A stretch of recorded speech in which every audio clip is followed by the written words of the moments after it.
Lulusan Kaliwungu langsung melerai saya dan panitia. Saya hampir gelut, saya disuruh geleleng. Muslimat bilang, mumpuni jangan salah paham. Di sini geleleng iku artinya turunan. Istirahat leye-leye. Turunan tapi ora turu. Turunan tapi matane ora merem. Tak jawab, oh geleleng. Tapi nang Cilacap geleleng iku artine iwak pan mati.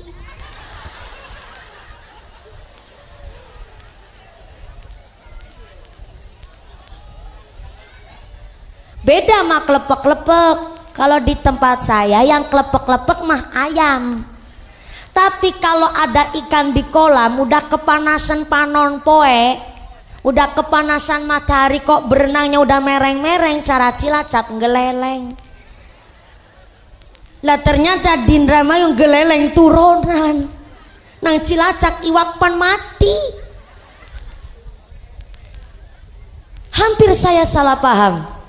Dan saya akhirnya belajar di mana bumi dipijak, disitulah langit dijunjung.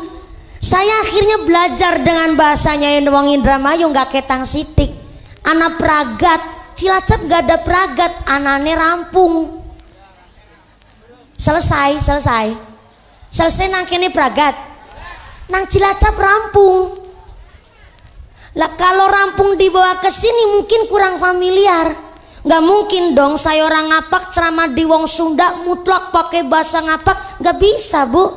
Orang ketang wilujeng sumping kudu ngarti. Akang Haji sorbana palit naka Cilamaya.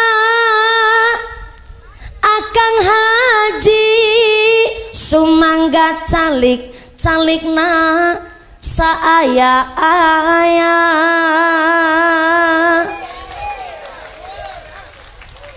Ini sebenarnya saya kepingin ikut dangdut akademi pak, tapi takut kalah sama Lesti, jadi niatnya saya urungkan.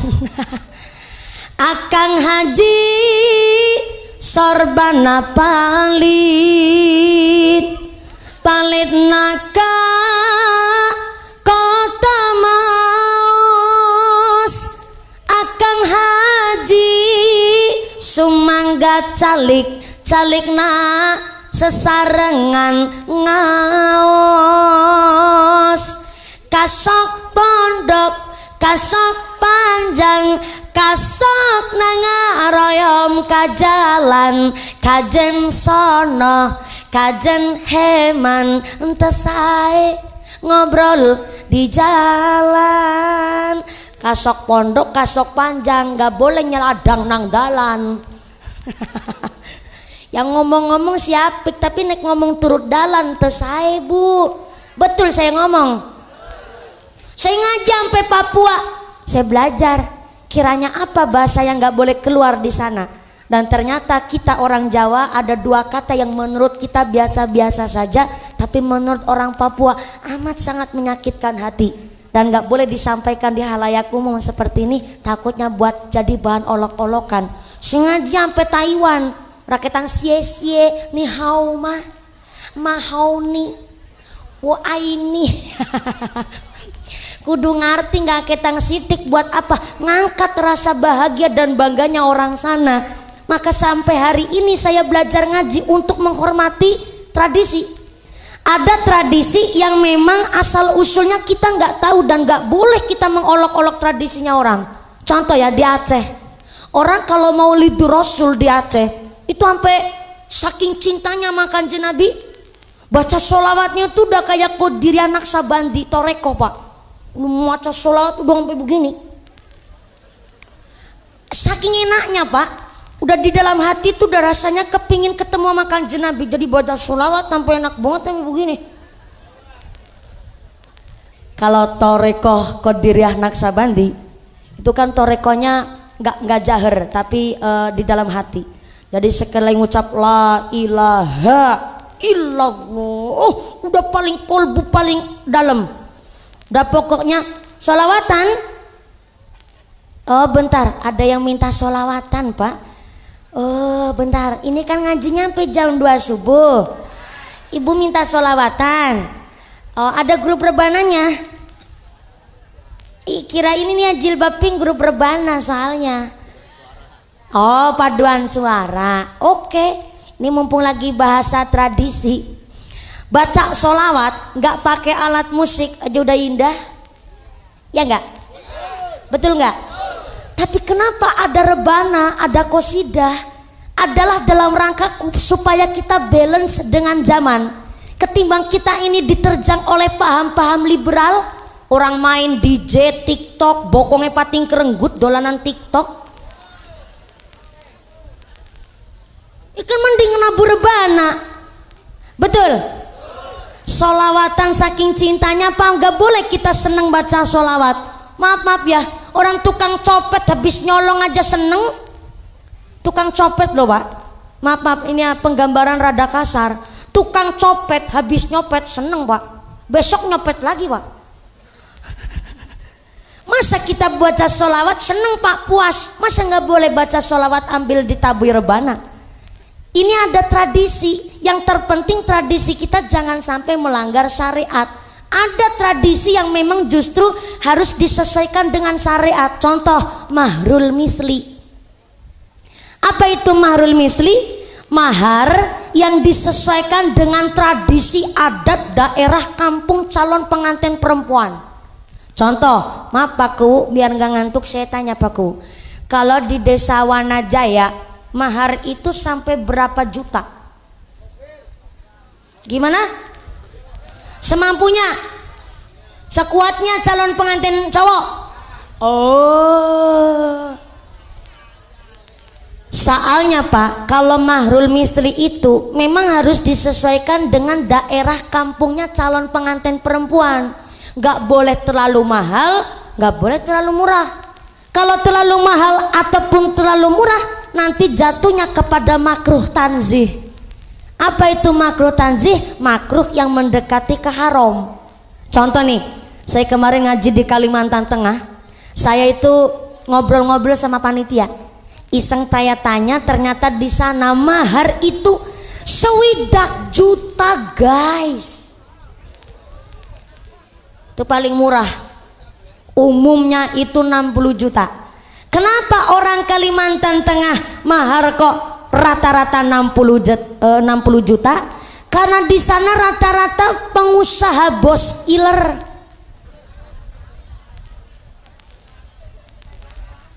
Bener, iler bukan sembarang iler, wong ilernya iler walet. Ilernya iler manuk walet. Ya Allah ya Rahman, bisnis kok iler ya Bu. Paling murah iler walet itu, sarangnya walet paling murah itu sekilo 9 juta. Itu paling murah. Dan pernah katanya mencapai harga fantastis 1 kilo 29 juta. Ya pantas Pak, mahar 60 juta di sono. Orang bisnis iler dan bisnis kelapa sawit. Tapi saya kasih tahu ya Bu, sesugi-sugi pengusaha kelapa sawit, saya itu nggak doyan es kelapa sawit Bu. Iya orang minyak kabeh. 60 juta di Kalimantan Tengah. Ini untuk gambaran saja, umpama ya di desa Wanajaya mahar itu rata-rata katakan 5 juta lah umpama. Berarti kalau memang tradisi adatnya turun temurun dan memang 5 juta di Wanajaya, berarti calon pengantin kakung itu harus tahu jangan terlalu mahal dari 5 juta dan jangan terlalu murah dari 5 juta. Kalau terlalu mahal nanti jatuhnya makruh tanzih. Berarti nanti lama kelamaan bikin standar sendiri, bisa nganti wadon kenora payu laki. Angger sampai menciptakan standar harga sendiri, sampai-sampai nggak ada patokannya, bisa bahaya. Dan sebaliknya, kalau terlalu murah, jatuhnya pun tetap makruh tanzih. Walaupun nikah itu pakai cincin terbuat dari besi, sah nikahnya. Tapi walaupun sah nikahnya, syarat maharnya itu nggak terpenuhi.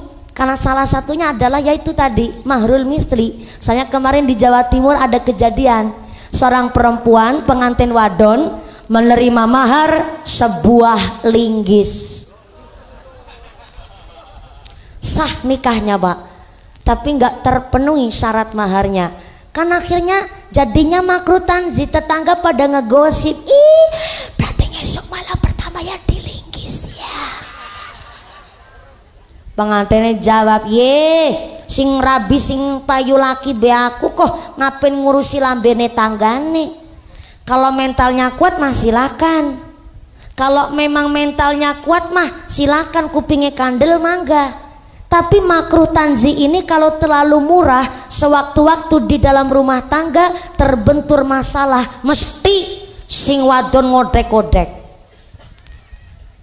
mesti sing wadon ngomongnya blesak, sing wadon ngucap pak dadi bojornya aku rasa kaken pola lah ya, kelingan bapaknya bojo karo aku kan mau modal kolor-kolor wungkul. Si bapaknya jawab, ye modal kolor-kolor tok tapi kan ana linggise.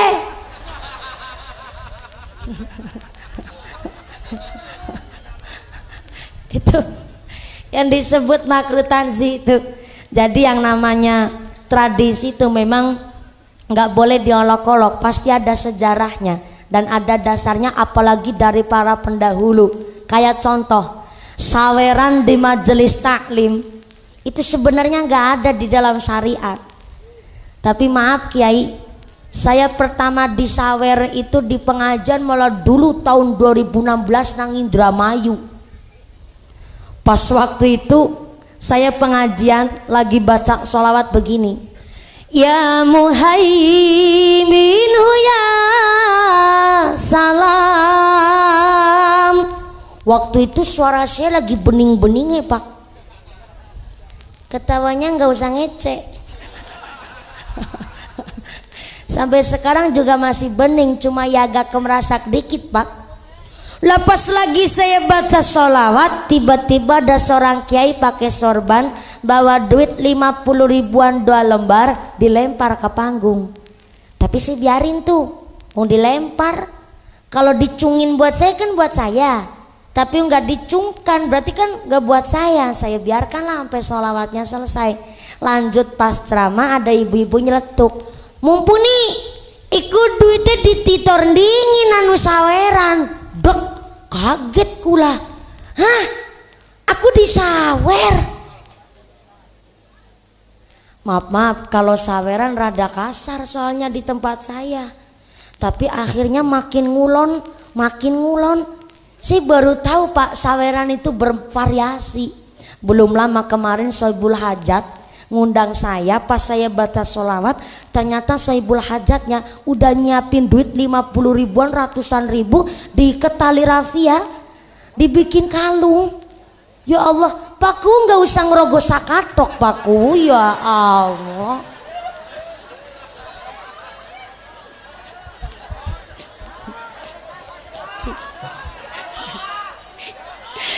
Saya kira tadi Pakku begini lagi mau ngerogoh sak dompet, ternyata nu kukur-kukur.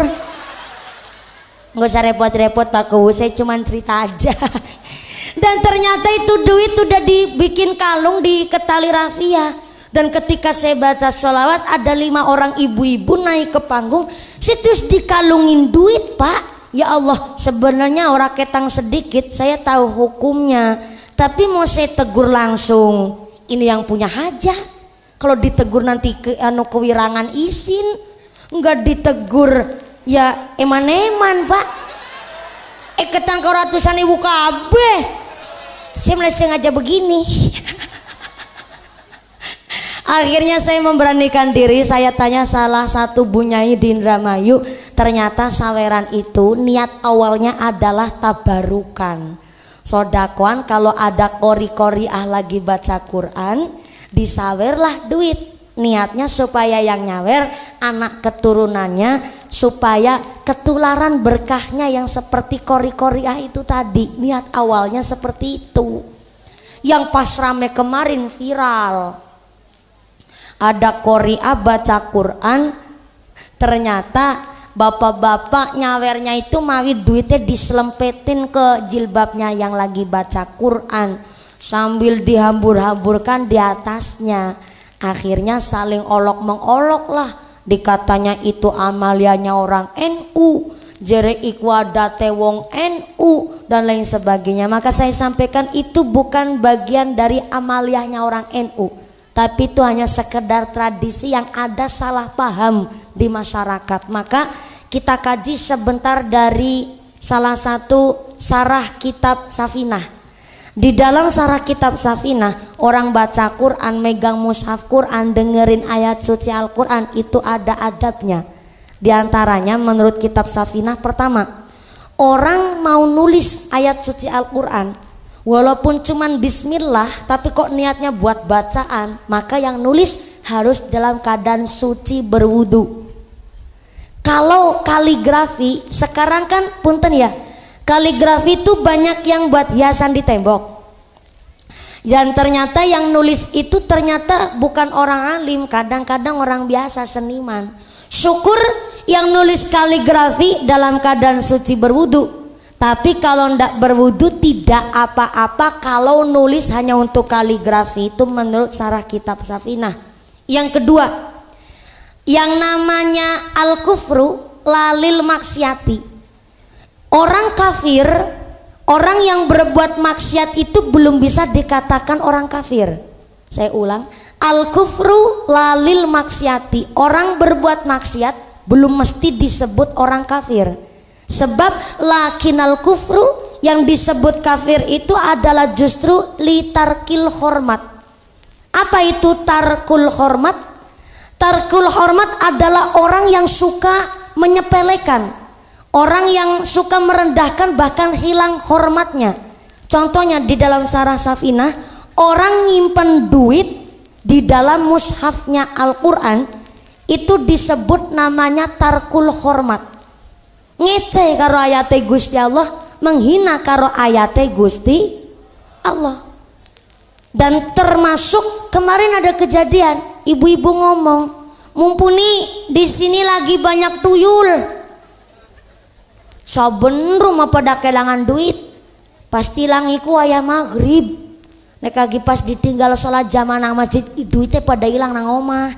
Akhirnya kita tanya dan kita punya inisiatif. Akhirnya duitnya kita coba tuh disimpan di dalam Al-Quran, tetap hilang. Jebule tuyul ora wedi karo Al-Quran. Ya apa jangan-jangan tuyul endah seireng ya? Akhirnya jadi ketahuan ada orang nyimpen duit di dalam mushafnya Al-Quran. Ini beda Bu dengan yang sedang kita laksanakan di Nisfu Sya'ban. Kalau nggak salah ada salah satu ayat yang kita tulis di dalam kertas, kemudian di dalam malam Nisfu Sya'ban silahkan kertas ini yang sudah ditulis ayat suci Al-Quran kemudian disimpan di dompet. Ini adalah salah satu amalia ijazah supaya rezekinya lancar dan barokah. Itu beda dengan amalia yang tadi disampaikan. Kalau duitnya disimpan di Al-Quran itu ndak boleh, namanya tarkul hormat, ngece karo ayate Gusti Allah. Maka berarti ada orang baca Quran sampai nyawernya ini nggak punya aturan. Tentu ini menurut sarah kitab Safinah namanya tarkul hormat. Orang yang hilang adabnya, orang yang hilang rasa imannya. Soalnya apa? Ini tarkul hormat disebut, maaf ya punten, setengahnya kafir. Na'udzubillahi min. Maka kembali lagi orang NU, mari kita jaga kehormatan orang NU. Dengan yang pertama keguyup rukunan kita di dalam masyarakat dan kita menjaga amaliyah kita. Dan alhamdulillah mumpung bulannya masih Sya'ban dan malamnya Nisfu Sya'ban, kita doa sesarengan. Shallu ala Nabi Muhammad.